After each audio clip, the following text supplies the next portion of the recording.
Bismillahirrahmanirrahim. Elhamdülillahi Rabbil alemin. Vessalatu vesselamu ala eşrefil enbiya vel murselin. Nebiyyina Muhammedin ve ala alihi ve ashabihi ecmain. Rabbi şrahli sadri ve yessirli emri ve ahlul ukdeten min lisani yefkahu kavli. Amma ba'd. Mühtərəm müsəlman qardaşlarım, həmişəki kimi Allahın salamı ilə sizə salamlayıram. Və bir daha Allaha qarşı ixlaslı olmağa, səmimi olmağa çağırıram sizi. Təqvalı olmağınızı Allahdan istəyirəm. Allahdan qorxun. Həqiqətən Allah yanında ən hörmətli olanınız, ondan ən çox qorxanınızdır. Peyğəmbər s.ə.v-in xüsusiyyətləri barəsində danışırdıq. Birincisini bitirdik. İndi ikinci xüsusiyyətə keçirik. Bu da Peyğəmbər s.ə.v-in bütün bəşəriyyətə göndərilməsidir. Kimlər ki bunu inkar edir, onlara rədd etməyi müəllif bu fəsildə izah edir. Əvvəlki dərslərdə izah etmişdim ki, Peyğəmbər s.ə.v Quran və sünnədə varid olan dəlillərlə göstərilir ki, Peyğəmbər s.ə.v bütün bəşəriyyətə göndərilib, insanlara və cinlərə. Rasulullah s.ə.v Peyğəmbərliyini başqa ümmətlərə məktub vasitəsilə çatdırırdı. Məktub yazırdı, sahabələrə verib onu göndərirdi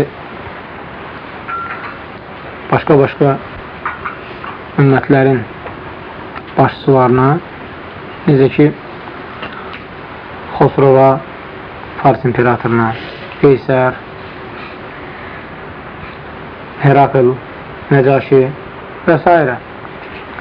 hökümdarlara məktub göndərir, onları tək Allaha ibadət etməyə, ona heç kəs şərik qoşmamağa çağırırdı. Bunlardan yalnız Nəcaşi rahiməhullah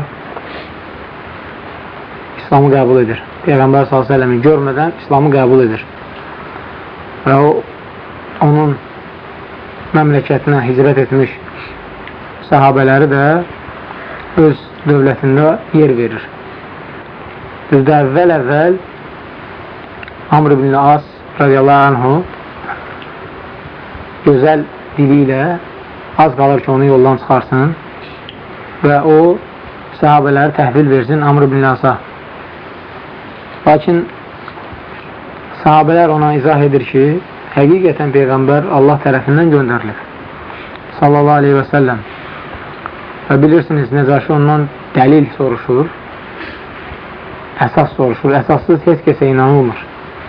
Əsassız cəfəngiyyata heç yerdə inanılmır. Neysə demək üçün, neysə inandırmaq üçün əsas gətirməlisən.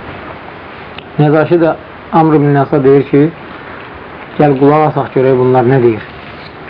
Amr ibn As radiyallahu anh deyir ki, onlar İsa Məsihi Allahın oğlu hesab etmir. Və ona adi qul kimi baxırlar. Allahın qulu kimi.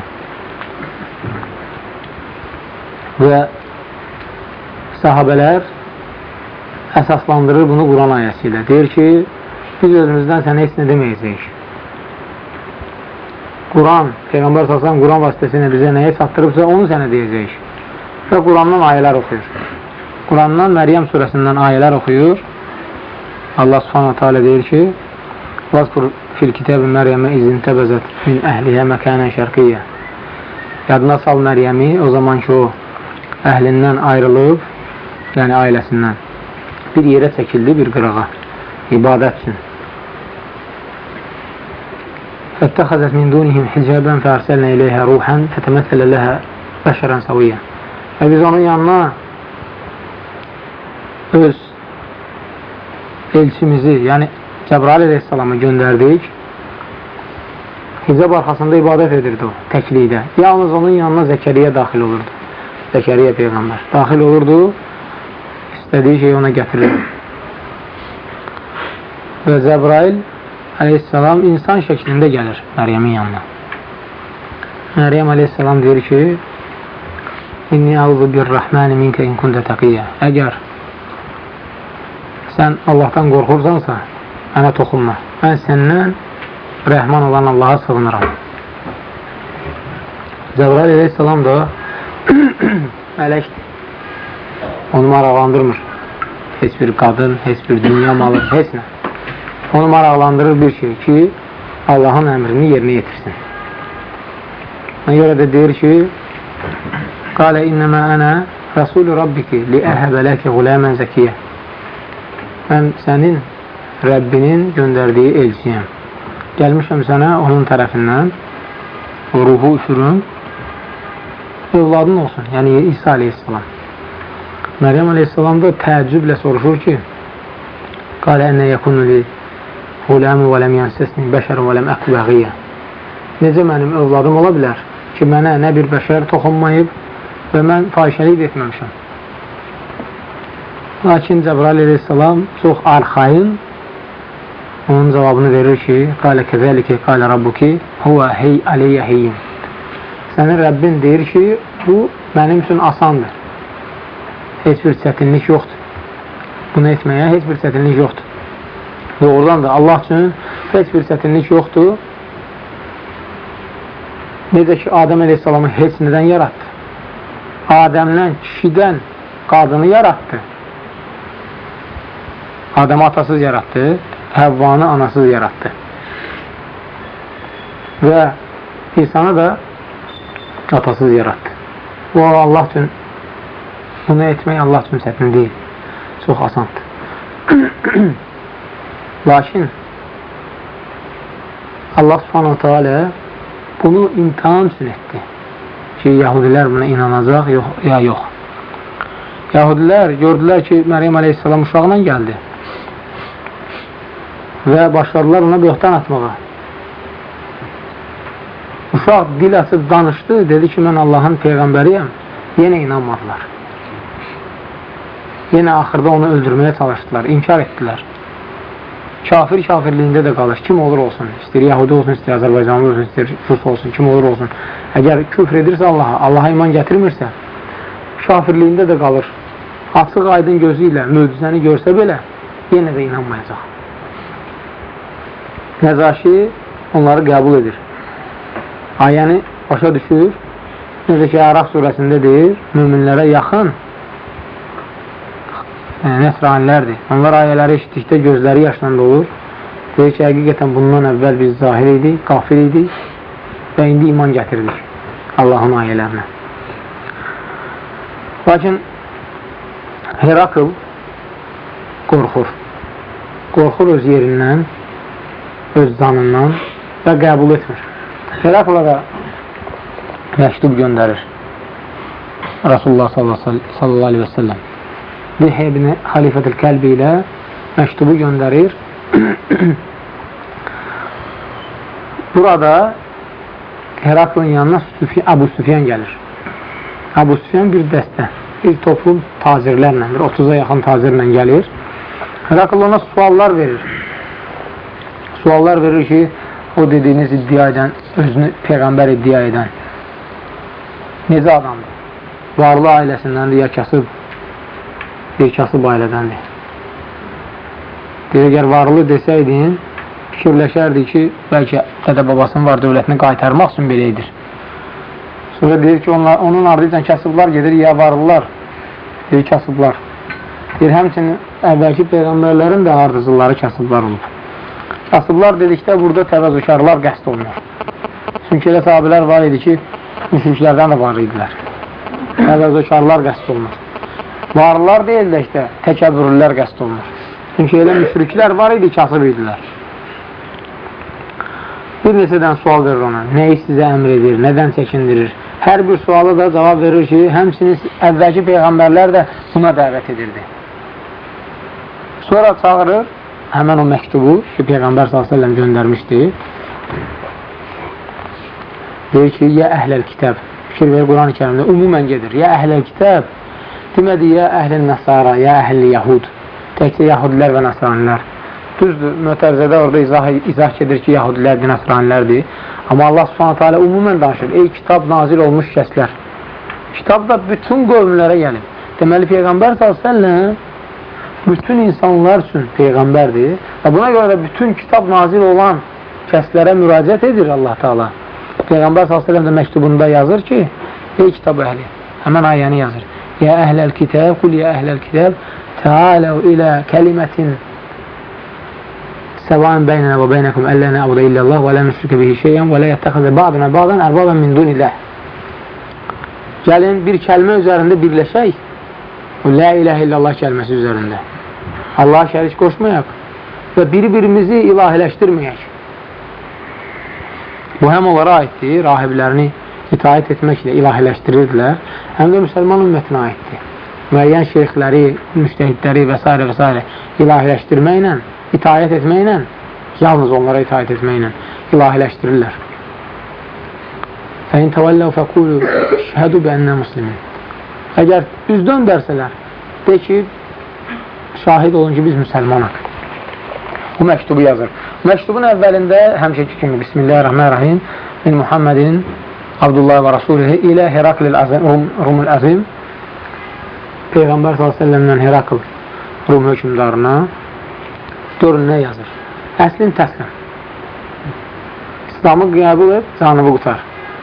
Peyğəmbər s.ə.v o zaman tərəfdarlarının sayı bəlkə minə yaxın idi. Bu Rum imperatoruna yazır, İslamı qəbul et, canını qutar. O da qorxuya düşür. Gələcək o hədis. 5 şey verilib ki, başqa peyğəmbərlərə verilməyib. O qorxu. Canına qorxu düşür Rum imperatorunun. İstəyir qəbul etsin. Bağlayır sarayının qapılarını, vəzir vəkili yığır. Deyir ki, bax, Məhəmməd bunu yazıb. Bu haqq dindir. Gəlin bunu qəbul edək. Hamısı qışqırır, qapıya tərəf qaçır. Ki, bunun baş xarab olur. Dinindən, dədə-babalarının dinindən dönmək istəyir. Qışqırıb onları çağırır ki, zarafat edirdim. Mən sizin imanınızı yoxlayırdım. Görüm, siz dindən necə yapışırsınız? Öz dininizdən, o nəsrani dinindən. Beləliklə də küfr edir. Kafir kimi ölür. Amma onun təyin etdiyi hansısa vilayətin başçısı, o da xristiyan olur, Rum imperiyasının başçısı Herakl olur. Amma Rum imperiyasında hansısa vilayətin başçısı olur, Mukavqis. O qəbul edir və onu öldürürlər. O dönmür imanından. Mümin kimi, müsəlman kimi ölür. Sonra Fars imperatoruna məktub yazır. İmperator məktubu oxuyandan sonra ki, tək Allaha ibadətə çağırır Peyğəmbər s.ə.v. Məktubu cırıq. Məktubu cırdıqdan sonra xəbər satır Peyğəmbər s.ə.v ki, Peyğəmbər s.ə.və imperator məktubu cırdı və Rasulullah s.ə.v yanında 2 nəfər olur, Fars. İkisi də müşrik olur. Onları çağırır. Onlara deyir ki, sizin imperator mənim məktubumu cırdı. Allah da onun imperiyasını darmadağın etsin. Elə dua edir. Və bu 2 nəfər gedir. Bu 2 nəfər gedib ora çatanda görürlər ki, həmən imperatorun oğlu onu öldürüb gəlib yerinə. Peyğəmbər s.ə.v-in duası o dəqiq qəbul oldu. Ondan sonra həmən o 2 şəxsdən biri İslamı qəbul edir. İslamı qəbul edir. Və yaxud dedim ki, Peyğəmbər s.ə.və Allah s.ə.v elə bir qüvvə vermişdi ki, düşmən onun adını eşidəndə artıq qorxuya düşürdü. Şəxsiyyətdən qorxmur. Yaxşı yadınızda saxlayın. Kafirlər şəxsiyyətdən qorxmur. Şəxsiyyətdə olan o imandan qorxur. Dedik ki, o iman onları hər şeyə aparar. Yəni, onlar Allah yolunda cənnət üçün hər şey edərlər. Ondan qorxurlar. Rum imperiyası müsəlmanlara uduzanda məğlub olanlar. Rumlular qaçır və imperator deyir, hara qaçırsınız? Kişi deyirsiniz, axıra qədər vuruşun. Deyir, onlar insan kimi vuruşmur. Onlarda insan qüvvəsi deyil, başqa qüvvədir. İnsan kimi vuruşmurlar. Allah subhanahu teala Quran-ı Kərimdə səhv eləmirəmsə Ali İmran surəsindədir. Deyir ki, sənulki fi qulubiləzinə kəfəru ru'bə bimə əşraku billəhi mə ləm yunəzil bihi sultanə. kafirlərin qəlblərinə qorxu salaraq. Ona görə ki, onlar Allaha əsassız olaraq şərik qoşdular. İndi fikir verin. Peyğəmbər s.ə.v-in ümumi bütün insanlara Peyğəmbər kimi göndərilməsi və bir də o qorxu, düşmənə qorxu salması. Buxari rahiməhullah 328-ci hədisdir, Səhih Buxaridir. Peyğəmbər s.ə.v deyir ki, mənə 5 şey verilib ki, məndən əvvəl heç bir Peyğəmbərə verilməyib. Bu 5 xüsusiyyət yalnız mənə verilir. Birincisi, bir ay əvvəlcədən qələbəni əldə etmək, yəni düşmənin canına qorxu salmaq. İkincisi, yer üzünün mənim üçün məscid və pak olması. O deməkdir ki, yer üzünün istənilən yerində, hədisin ardıcan deyir, istənilən yerində namazın vaxtı gəlib çatdıqda namazınızı qılın. İstənilən yerdə. Bizdən əvvəlkilər üçün çətin olur. Onlar üçün yalnız kilsədə, ibadətxanada ibadət etməyə əmr olunur. Evdə ibadət edərdilərsə, ibadətləri batil hesab olunurdu. Amma müsəlmanlar üçün asanlaşdırılıb. Harada namaz vaxtı gəlib çatdı, orada da xalçanı salıb namazını qıla bilər. Və pak, yəni təyəmmüm almaq üçün istənilən yerdən təyəmmüm ala bilər. Nəcis olan yerdən başqa. Üçüncü, məndən əvvəlkilərə qəniməti götürmək haram buyurulmuşdu. Mənə isə halal buyuruldu. Döyüşdə əldə olunan qənimət yalnız müsəlmanlara halaldır. Əvvəlki ümmətləri isə haram buyurulur. Dördüncü, şəfayət, qiyamət günü şəfayətçi olmaq heç bir Peyğəmbərə verilməyib, Rasulullah s.ə.və verilib. Və beşinci də, hər bir Peyğəmbər öz qövmünə göndərilərdi. Mən isə bütün insanlara göndərilmişəm. Bu 5 xüsusiyyət yalnız bizim Peyğəmbər s.ə.və verilib və bu xüsusiyyətlər də onun ümmətinə aiddir. Təkcə onun üçün deyil ki, düşmənin canına qorxu salsın, istədiyi yerdə namaz qılsın. Təkcə onun üçün deyil, bütün müsəlmanlara aiddir. Peyğəmbər s.ə.v özünü, misalını bir hədisdə bənzədib deyir ki, nəfsim əlində olan Allaha and olsun ki, nəsranilərdən və yahudilərdən mənim adımı eşidib iman gətirməyən cəhənnəmli olacaq. Bunu nəyə misal gətirir? Misal çəkir ki, onun misalı başqa peyğəmbərlərin misalı kimi deyil. O peyğəmbərlərə iman gətirmək vacib olsa da, amma şəriətlərini qəbul etmək hamıya vacib deyil. Hansı qövmə göndərilibsə, hansı peyğəmbər, hansı qövmə göndərilibsə, yalnız o qövmün həmən peyğəmbərin şəriətlərinə itaət etməsi vacibdir. Amma Məhəmməd s.ə.və bütün insanların onun şəriətini qəbul etməsi vacibdir. Bu hədis də ona əsasdır ki, Yahudi və nəsranilərdən mənim haqqımda eşidib iman gətirməyən, şəriətimə tabi olmayan cəhənnəmlikdir. Əhzab döyüşündə o ki, bütün kafirlər müsəlmanlara qarşı yığılır, xəndək qazırlar və beləliklə də qalib gəlirlər. O döyüşdə onların içərisində nəsranilər də olur, yahudilər də olur.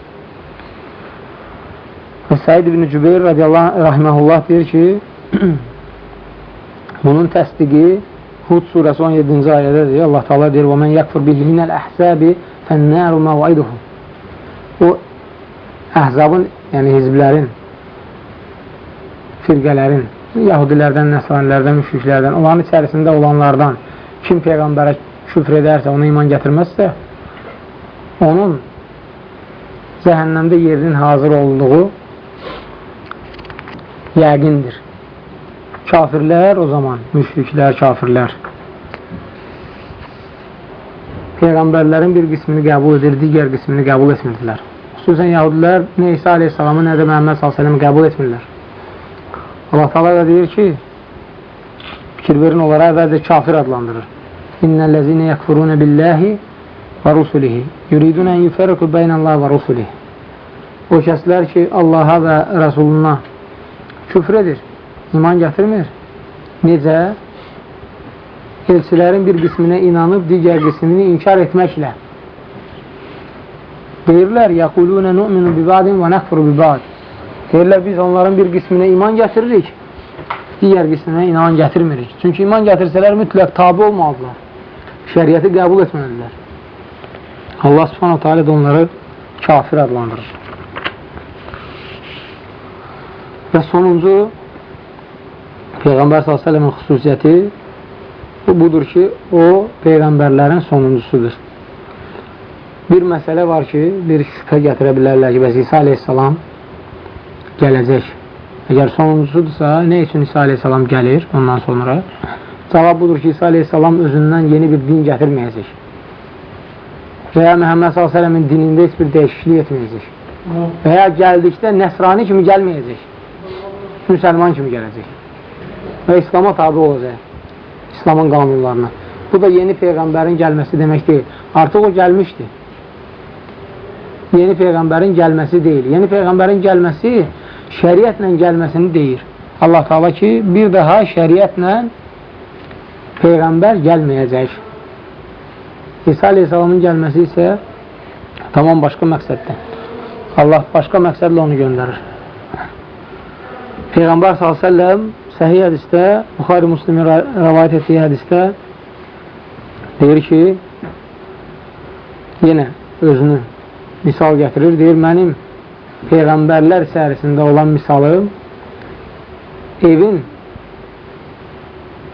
tikilmiş evin, tam tikilib tam tikilmiş evinin qoyulmamış bir kərpizinə bənzəyir. Ev tikilib tam şəkildə. Bir kərpizi qalıb. Bax, o kərpiz deyir, mənəm.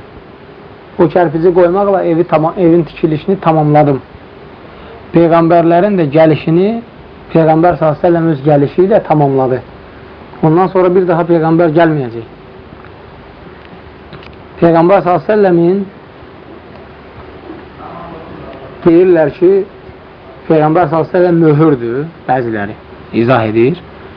Lakin bu batil izahdır, təfsirdir Quran-ı Kərimə. Ümumiyyətlə, Peyğəmbər s.ə.v-in özünün bədənində möhrə oxşar əlamət var idi. Peyğəmbərlik əlaməti. O da bəziləri deyir ki, ürəyini çıxarıb yuduqda, sonra yerinə qoyduqda izi qalır belində. O izdir. Allah bilir, bəlkə elə anadan olandan olub bu, Allah bilir. Lakin Suheyli deyir ki, bu da onun fikridir, alimin fikridir. Heç bir əsas yoxdur. Amma dediyində məntiq var. Deyir ki, Peyğəmbər s.ə.v-in kürəyinin arasında, iki kürəyinin arasında o əlamət var idi. Bu əlamət də nəyə görə kürəyinin arasındaydı? Ona görə ki, şeytan vəsvəsəni kürəyinin arasından verir insana. Demək istəyir ki, qəlbinə verir insana şeytan. Lakin yenə əsassızdır, çünki nə üçün kürəyinin arasından? İstənilən yerdən qəlbə şeytan vəsvəsəni verə bilər. Allah bilir. Amma Peyğəmbər s.ə.v xəbər verir ki, ondan sonra yalancı Peyğəmbərlər olacaq. Müsəlləmətül Kəzzəb, Ənəsi, nə bilim, nə qədər indiki zamanda da Peyğəmbərlər var, Peyğəmbərli iddia edirlər. O Peyğəmbərlərə demək lazımdır ki, Quran-ı Kərimdə Allah Taala deyəndə ki, فَاِنْ تَنَزَعْتُمْ فِي شَيْءٍ فَرُدُّهُ إِلَى اللّٰهِ وَالرَّسُولِ Hər hansı bir məsələdə mübahisə etdikdə Allaha qaytarın hökmü, yəni Quran-ı Kərimə və onun elçisinə qaytarın hökmü. Nəyə qaytaraq? Mən etiqad edirəm ki, səhih hədislərə. Və sən nə deyirsən? Nəyə qaytaraq? Əgər deyirsən ki, Peyğəmbərə, sənə, onda gəl, məsələn, filan məsələdə mübahisə düşüb. Hökmünü ver, görüm, nə hökm verəcəksən? Sən də hökm ver, 14 əsr o hökmü yerinə yetirən müsəlmanlara da müraciət edək. Görək onlar nə deyir? Onlar deyir ki, namazı 4 rəkət qıl, sən deyirsən 2 rəkət. Və s. Ziddiyyət təşkil edir. Allah subhanahu teala dini tamamlayıb.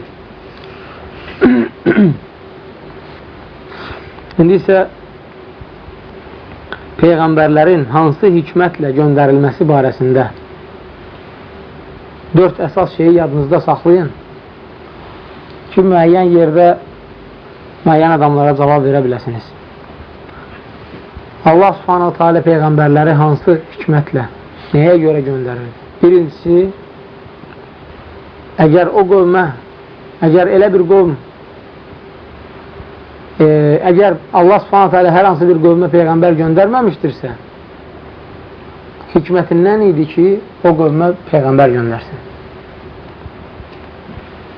Hər bir qövmə peyğəmbər gəlibsə, bir daha o qövmə peyğəmbər gəlməyi ehtiyac yoxdur. Və Məhəmməd s.ə.v bütün insanlar üçün peyğəmbər kimi göndərilibsə, ondan sonra hər hansı bir qövmə peyğəmbərin göndərilməsinə ehtiyac yoxdur.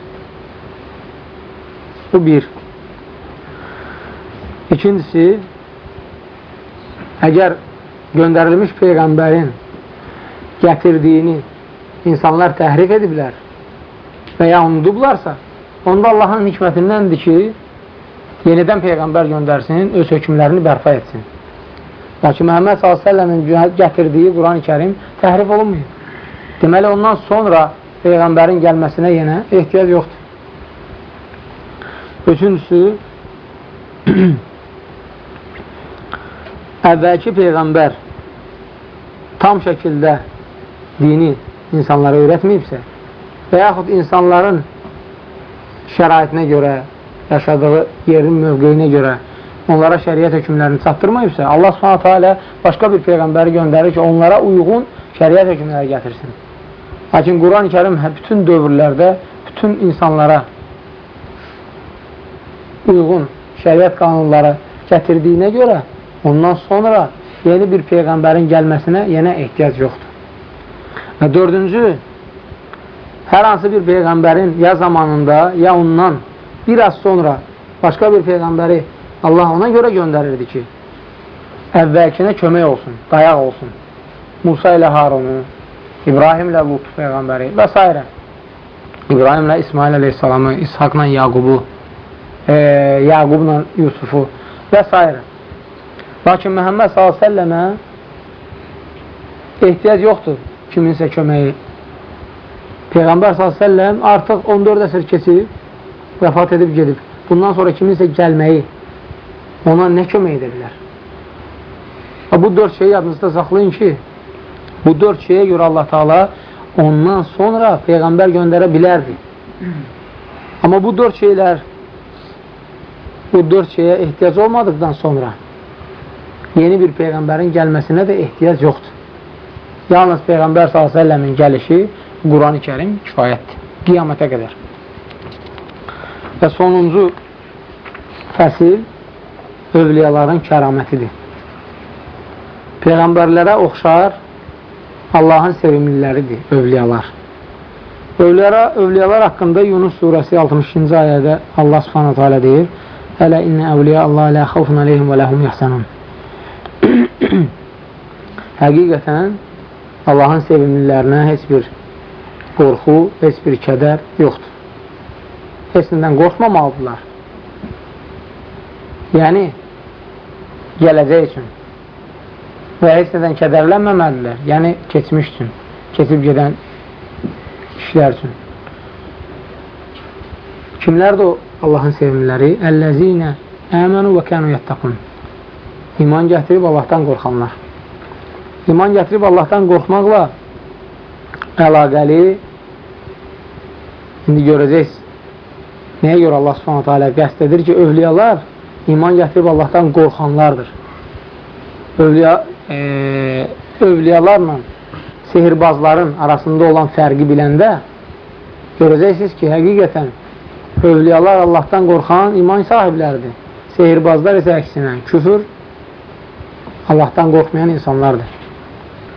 Demək, Quran-ı Kərimdə də Peyğəmbər s.ə.v-nin hədislərində də sahabələrin özlərinin başına gələn rəvayətlər, həmçinin tabiinlərin başına gələn rəvayətlərdə də kəramətlərə rast gəlmək olar.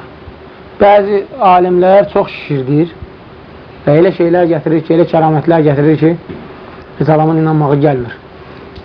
Amma həqiqət, səhih isnadla rəvayət olunan bəzi kəramətlər haqqında sizə xəbər verəcəm. Baxın, görün sahabələrin, Allahın sevimlərinin başına hansı Allah tərəfindən möcüzələr gəlib. Quran-ı Kərimdə Kəhf surəsini oxusanız görərsiniz. Uzundur və maraqlı surədir. Oxuyub özünüz görə bilərsiniz. Məryəm aleyhissalam, bir dəfə demişəm bunu, qışda yay meyvələri, yayda da qış meyvələri olurdu onun yanında. Mihrabda, ibadət etdiyi yerdə yayda qış meyvələri, qışda da yay meyvələri olurdu. Onun üçün kəramət idi və Zəkəriyyə soruşur ki, hardandır bu sənə bu meyvələr? Deyir ki, Allah istədiyinə istədiyi kimi ruzu verir. Əvəzsiz. İstədiyinə istədiyi qədər ruzu verir. Musanın anası, Musanı necə Allah Taala ona qaytarır, necə ona vəhy edir. İsmailin anası, necə onu mələk göndərir, Allah Subhanahu taala zəmzəmi çıxarır. Bunlar hamısı kəramətdir. Allahın sevimli bəndələri üçün olan kəramətlər. Sahabələrdən, məsələn, Buxari Müslimdə rəvayət var. Abbad ibn Bişrlə Hüseyd ibn Hüdeyr gəlirlər Peyğəmbər s.ə.v-in yanına dərsə. Gec, qaranlıqda çıxırlar Peyğəmbər s.ə.v-in yanından. O vaxtda belə lampa olmayıb, həyətdə işıq sobaları olmayıb və Allah subhanahu teala onlar üçün balaca bir işıq yaradır. O işıqla hər ikisi evə gedir. Yolda onların yolu ayrılır, işıq da onlarla bərabər ayrılır və hər ikisinə yol göstərir evə qədər. Bu yollar üçün kəramətdir. Useyd ibn Hüdeyr Quran oxuyanda mələklər gəlir. Bu da onun üçün kəramətdir. Əbu Bakır radiyallahu anh 3 nəfər qonağı aparır evə. Bunlara yemək verir, heç yeməyə baxmır. Yeməyi yiyib qurtardıqdan sonra baxır, görür yemək əvvəlkindən də çoxdur. Peyğəmbər s.ə.v çağırır, xəbər verir ki, bax belə hadisə baş verdi. Peyğəmbər s.ə.v deyir, bu sənin üçün Allahın rəhmətidir, kəramətdir. Və yerdə qalan yeməyi də Peyğəmbər və onun sahabələrinə yedizdirir. Həbib ibn Adi radiyallahu anh müşriklər əsir götürür, evdə saxlayır onu, əsir kimi. Və hər dəfə gəlirlər, görürlər ki, bu üzüm yiyir. Amma o vaxt Məkkədə heç üzüm yox idi. İmran ibn Hüseyin radiyallahu anh xəstələnir, mələklər gəlir, ona hər dəfə ziyarət edir. Bu da onun üçün kəramətdir. Ömər ibn Xattab radiyallahu anh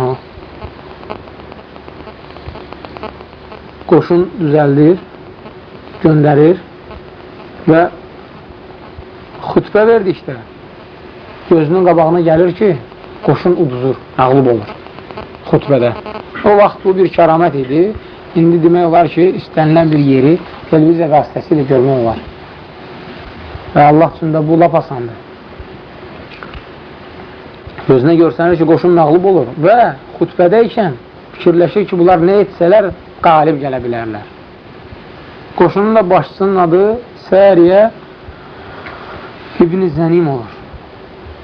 Xütbəni verə-verə, məsələn, xütbədə nədənsə danışır, xütbənin ortasında birdən qışdırır ki, yə Səriyyətul Cəbələ və xütbəni davam edir.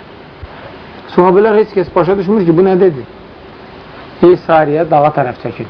Nə olsun, bu nə deməkdir? Heç kəs başa düşmür. Soruşurlar Ömər ibn Xattab radiyallahu anhdan ki, niyə belə etdin? Deyir, heç, elə-belə. Demir onlara. Qoşun qayıdır, qalib gəlir.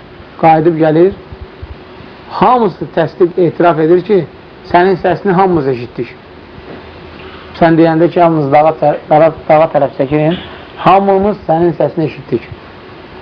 O vaxt bu kəramət idi, möcüzə idi o insanlar üçün. Amma indi nə ilənsə demək olar, o səs gedib harasa satar. O vaxt inanmırdılarsa, indi buna inanmağa daha çox ehtimal var. Artıq telefon, telemost və s. şeylər çıxır. Və bir də Səhih Buxaridə rəvayət var. Bir nəfər yolla gedir. Görür ki, buluddan səs gəlir. Buluddakı həmən o şəxsə deyir ki, get filan adamın bağına. Gedir o adamın bağına, gəlib o bağa çatanda bulud da onunla bərabər gəlir. Gəlir və buluddan yağış yağır. Ancaq o adamın bağını sulayır və yağış kəsir, bulud çıxıb gedir. Tez o bağın sahibini tapır, deyir ki, sən Allah yolunda nə edirsən ki, Allah sənə bu cür kəramət bəxş edib. Deyir, heç nə. Və bunu diqqətlə yadınızda saxlayın ki, hər birinizə bu lazım ola bilər. Belə etsəniz, Allah sizə də o cür kəramət ondan da artığını verə bilər. Deyir, mən əldə etdiyim gəliri, o torpaqdan əldə etdiyim gəliri 3 yerə bölürəm. Bir hissəsini yenidən qoyuram torpağa, yenə gəlir gətirsin. İkinci hissəsini ailəmə, özümə xərcləyirəm. Üçüncü hissəsini isə saxlayıram ehtiyacı olanlara, kasıblara, müsafirlərə, yetimlərə və s. Və Allah da ona bu cür kömək olur. Allah subhanahu teala hamımıza kömək olsun. Öz kəramətlərini bizdən əsirgəməsin. Söndür, maraqlı şey danışır. Elhamdülillahi Rabbil alemin və salatu və selamu alə əşrafil ənbiya vəl mürsəlin Nəbiyyina Muhammedin və alə alihi və ashabihi əcmain. Peyğəmbər s.ə.v deyir ki, Nuh aleyhissalam vəfat etdikdə oğluna vəsiyyət edir. Deyir ki, sənə nəsiyyət edirəm və sənə 2 şeyi əmr edirəm. 2 şeydən də çəkindirirəm. Əmr edirəm ki, Allahdan başqa heç bir ilahiyə ibadət etməyəsən. Yalnız Allaha ibadət edəsən. Həqiqətən bu kəlimə La ilahə illallah kəlməsi göylərdən və yerdən ağırdır. Yəni Allahın dərgahında, o tərəzidə göy və yer, bütün hamısı, bütün kainatdan ağır kəlmədir. Həqiqətən o kəlmə ilə göyləri və yeri parça-parça etmək olar. La ilahə illallah kəlməsinə görə Allah subhanahu teala bütün sənin etdiyin günahları bağışlayır. Əgər sən doğrudan da səmimi qəlblə günahlarını etiraf edib, başa düşüb, peşman olub bu kəlməni gətirsən, əvvəlki günahlarının hamısı bağışlanır.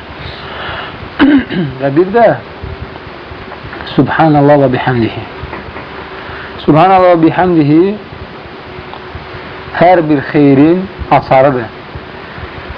Sənə ruzu gətirəcək bu kəlməni deməklə.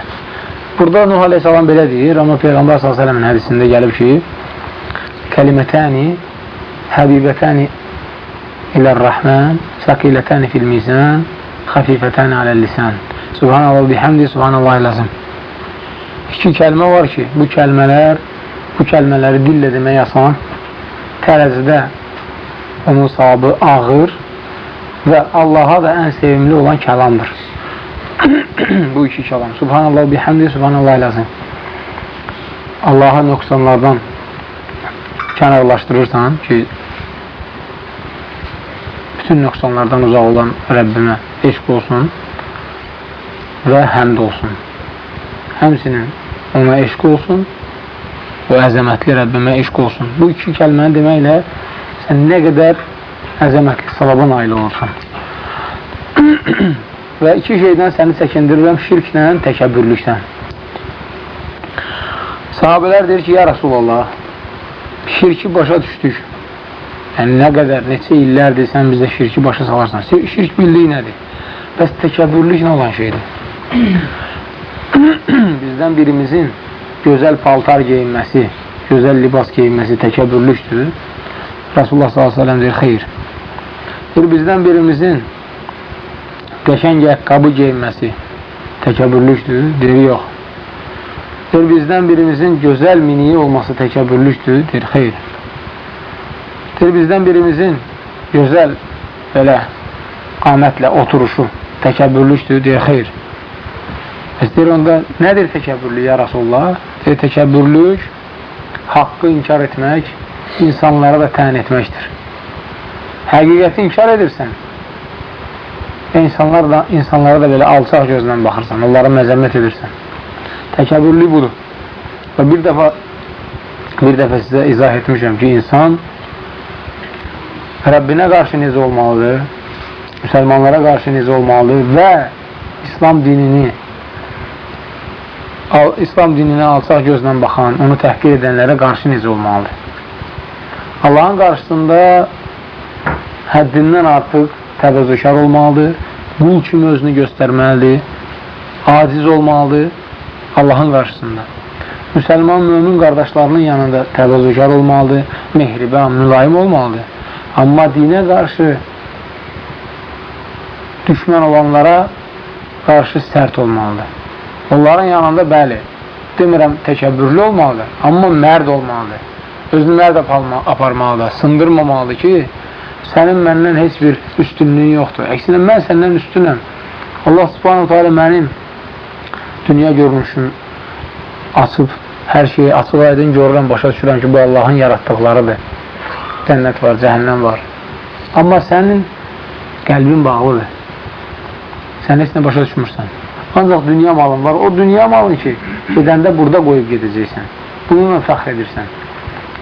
Dünyada olan ixtiraların var ki, bununla fəxr edirsən, burada qoyub gedəcəksən. O ixtiralar qiyamət günü hamısının üstünə Allah-Taala xat çəkəcək bir dənə. Hamısı puç olub gedəcək. Qiyamət günü nə ixtira edəcəksən?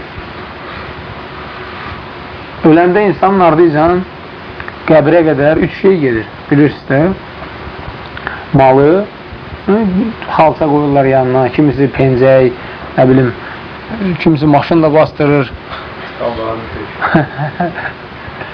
Əhli, əyalı və bir də əməlləri. Malla əhli, əyalı qayıdır. Mal onunla qalsa da orada, amma sürüyür. Onunla getmir axıra qədər. Əhli, əyalı da qayıdır. Hətta onların ayaq səslərini də eşidir ki, necə onu tərk elədilər. Atdılar olar, nə cür şəxsiyyət olur olsun, atdılar ora çıxıb getdilər. Çünki artıq onlara lazım deyil. Əməlləri qalır. O əməllər ki, Allah subhanahu teala'nın qarşısında onunla ixtira da edə bilər, cənnətdə yerini də, geniş yerə də malik ola bilər.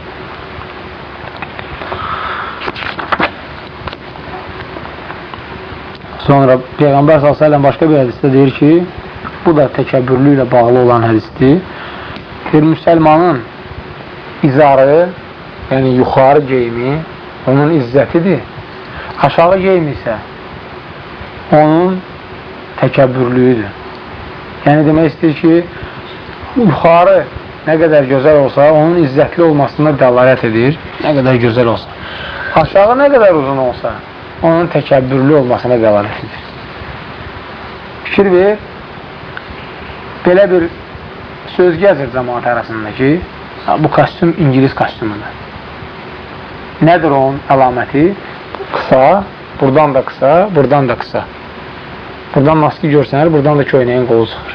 O İngilis kostyumu deyil, o müsəlman geyimidir. İngilislər özləri geyinir, Amerikanlar özləri geyinir o cür və başqalarına başqa şey təbliğ edir. Bunların üstündə, bu şeylərin üstündə institutlar işləyir ki, müsəlmanın hər bir adət ənənəsinə qarşı bir əmma qoşaq ki, onların bütün adət ənənəsini məhv edək. Dinlə bağlı olan şeyin hamısını məhv edək. Bax, qəbir üstə gül qoymaq. Haradadır müsəlmanda elə şey var? Hardan gəlib? Xristiyanlardan gəlməyib. 40, hardan gəlib? Xristiyanlardan gəlib. Şam yandırmaq hardan gəlib? Xristiyanlardan gəlib. Noruz bayramında xonça aparıb qoymaq. Ölən adam o xonçadan neysə yiyəcək. Bu da hardan gəlib xristiyanlardan? Xristiyanlar bizim adət ənənələri unutturmaq üçün, müsəlmançılığımızı unutturmaq üçün bu şeyləri yeritmək istəyirdilər. Amma yeridə bilmədilər. Yeritmək mümkün deyil. Çünki Allahın nurunu söndürmək, o tupoylar başa düşmür ki, Allahın nurunu söndürə bilməzlər. Allahın nurunu söndürmək mümkün deyil, qiyamətə qədər. Harada söndürürsən, söndür, Allah Taala başqa yerdən onu yenə də yandıracaq.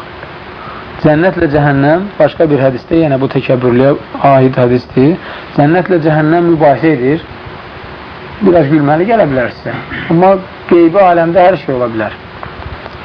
Cənnətlə cəhənnəm mübahisə edir və deyir ki, cəhənnəm, Allah məni təkəbbürlü olanlarla, yekəxana olanlarla dolduracaq. Yəni cəhənnəmi.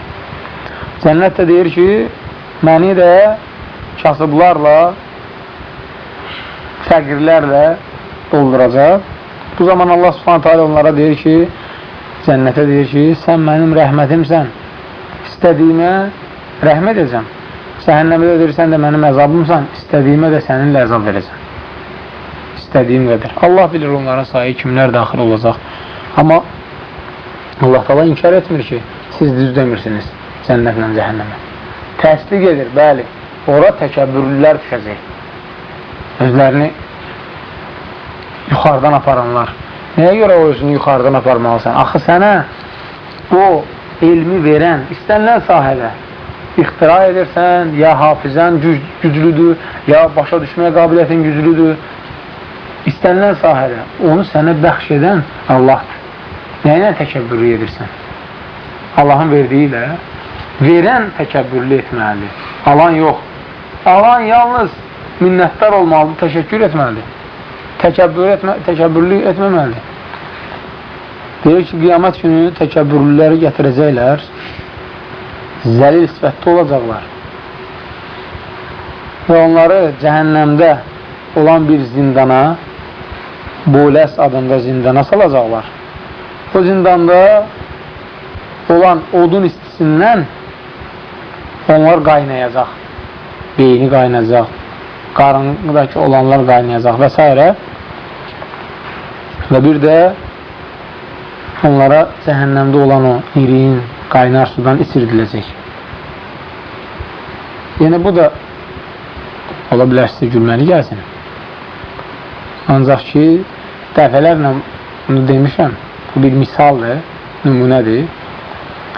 Kiməsə desən ki, cənnət cəhənnəm var və o adam inkar etsə, tək boş şeydir, öləndən sonra aparıb atsınlar quyuya, əsas bu dünyadır. Dərhal o adama de ki, ölən kimin ən əziz adamlarından kimi ölüb? Deyəcək, məsələn, atam, anam, babam, nənəm, məsələn, mən görürüm sənin atom cəhənnəmli olsun. Gördün, söylədi sırası. O içərdəki fitrətdir ki, deyirsən, ha, nə danışırsan? Mənim atama deyirsən? Bəs əgər cəhənnəmə inanmırsansa, nəyə görə? Hə? Özün də? Özün də. Əgər cəhənnəmə inanmırsansa və bunu içərdən niyə inkar edirsən? Necə ki, qədərlər deyirlər ki, hər şey Allahın qədəri iləndir. Onlara desən ki, sənin evinə uğru girsə, müdafiə eləməyəcəksən özünü. Deyəcəksən ki, qədəri ilə, bu Allahın qədəri ilə, qoyundan qədər uğruyub aparsın. Elə deyəcəksən. Qədərlərdən, bu çox maraqlı hadisədir. Qədərlərdən birinin zövcəsi o dövrün hadisəsidir. Qədərlərdən birinin zövcəsi fahişə ilə məşğul olur. İstifadə edir də ərindən. Əri başını itirib, qədəridir.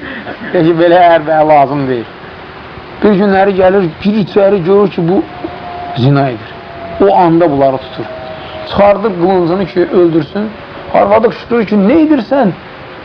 İbn Abbasın yoluna dönmürsən? Bu dayanır, öldürmür. Başa düşür ki, İbn Abbasın yolu nədir? Qədəri inkar, yəni ki, qədəri deyir ki, Allahın əlindədir. Allahın istəyi ilə olur hər şey. Lakin insanın seçimi də olur. İbn Abbasın yolu budur. Amma bunun yolu, qədəri yolu. Ki, Allah məcbur edir. Deyir, nə edirsən? Görmürsən Allah mənə məcbur edir? Qılıncını taxır yerə. Deyir ki, ləuləki lə dələltu. Sən olmasaydın, mən zəmanətə gedəcəkdim. Qayıdım, çıxım yedir. Sən olmasaydın, arvadına deyir. Yəni, sən mənə başa salmasaydın, zəlalətə düşəcəkdim. Öldürəcəkdim, qədərə vuracaq çıxacaqdım. Qədərə qarşı çıxacaq. Elələri də olur. Elələri də olur. Önünü çəkmək farq. Neyini?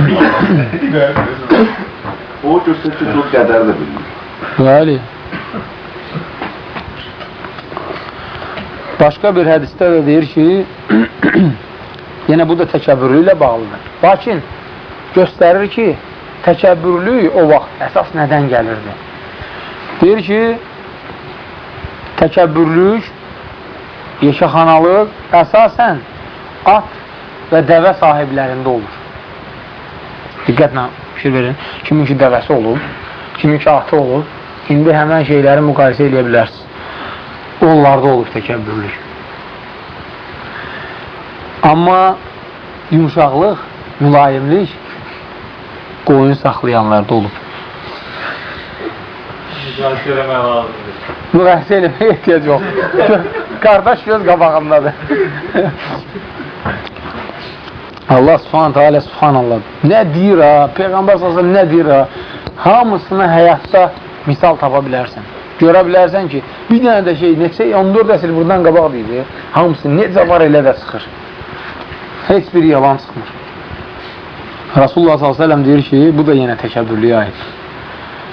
Deyirlər ki, bəs həm dəvə sahibləri, həm də qoyun sahibləri təkəbbürlüdür.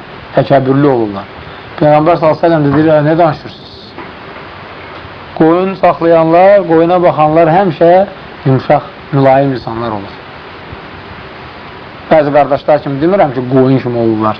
Əstəğfirullah. Yox, insan kimi ancaq ki, mülayim, yumuşaq olurlar. Və sonra gör nə deyir? Deyir ki, əsaslandırır, Peyğəmbər s.ə.v gör necə əsaslandırır. Bir Musa aleyhissalam çoban olur. İbrahim aleyhissalam çoban olur. Sizin Peyğəmbəriniz də çoban olur. Üçü də çoban olur. Qoyuna baxıb, üçü də mülayim insanlar, Peyğəmbərlər olur. Allahın sevimliləri. Bu da çox maraqlı hədisdir. Deməli, bir nəfər gedir elm öyrənməyə. Nə qədər alimin yanında qalır, alim deyir ki, mənimlə ol, bax gör, nə edirəm, əxlaqı məndən bütün o yaxşı əməlləri götür, amma evə qayıtmaq istəyəndə mənə deyərsən, o an sənə nəsiyyət verəcəm. Bir gün deyir ki, mən qayıdıram evə. Qaydanda deyir ki, nəsiyyətinə bax. Bu yadda saxlayın bu nəsiyyəti. Allahdan qorx, səbirli ol və tələsmə. Allahdan qorx, səbirli ol və tələsmə. Gəlir evə, görür ki, arvadı yatıb. Yanında da başını onun ya sinəsinə, ya qolunun üstünə kimsə qoyub yatıb. Üzünü görmür o adamın. O dəqiqə qılıncı götürür ki, öldürsün. Yüzdən yadına düşür ki, Allahdan qorx, səbirli ol, tələsmə. Qoyur qılıncı qayıdır, yenə də qeyrəti götürmür. Bir də çıxardır, gəlir. İkinci dəfə yenə qaydırdılar. Üçüncü dəfə bir də gəlir, dünyanın üstündə görür ki, həmən adam ayıldı və baxır ki, oğulluğa götürdüyə uşaqdır, böyüyüb.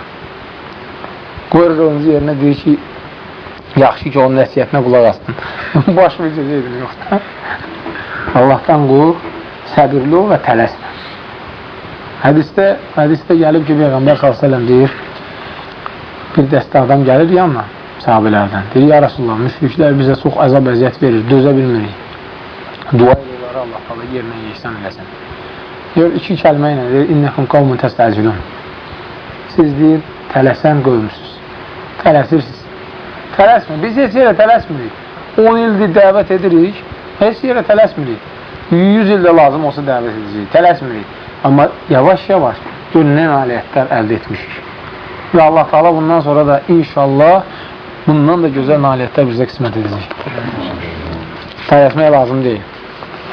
Tələsmək lazım deyil ki, hamı birdən-birə sələf sözünü başa düşsün və yaxud demokratiya sözünü başa düşsün.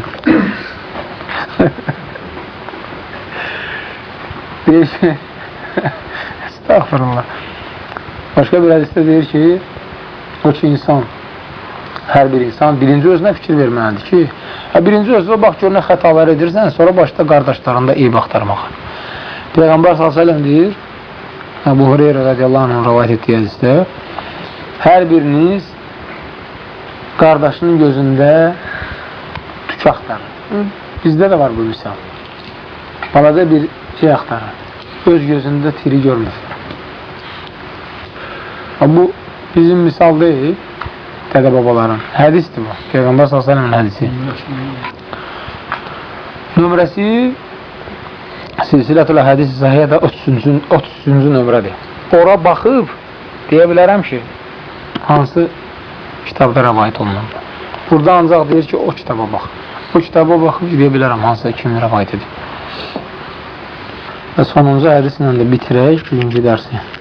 Ənəs ibn Məlik radiyallahu anh rəvayət edir ki, Peyğəmbər s.ə.v deyir ki, hər hansı bir işdə, hər hansı bir əməldə həyalı olsan, bu əməl gözəlləşər, əxlaqsızlıq etsən, bu əməl qiymətsiz olar. Əxlaqsızlıq edib, istədiyin əsası gətir, Qurandan, hədisdən, onu səndən heç kəs qəbul etməyəcək. Əxlaqla batil bir şeyi təqdim et cəmaata, onu səndən qəbul edəcəklər. İndi fikir ver, bəli, müsəlmanların bir qismi əxlaqsız şəkildə dəvət edir. Çox sərt, kobud və bu dəvətdə onlardan qəbul olunmur. Amma kafirlər təqdim etdiyi bir şeyi elə gözəl, tərifləyərək, milçəkdən fil düzəldərək, nə bilim, hər bir şeyə əl atırlar ki, onların dediyi qəbul olsun. Müsəlman elə olsa, əsasla, əsaslandıraraq dəvət etsə, görün nə olar.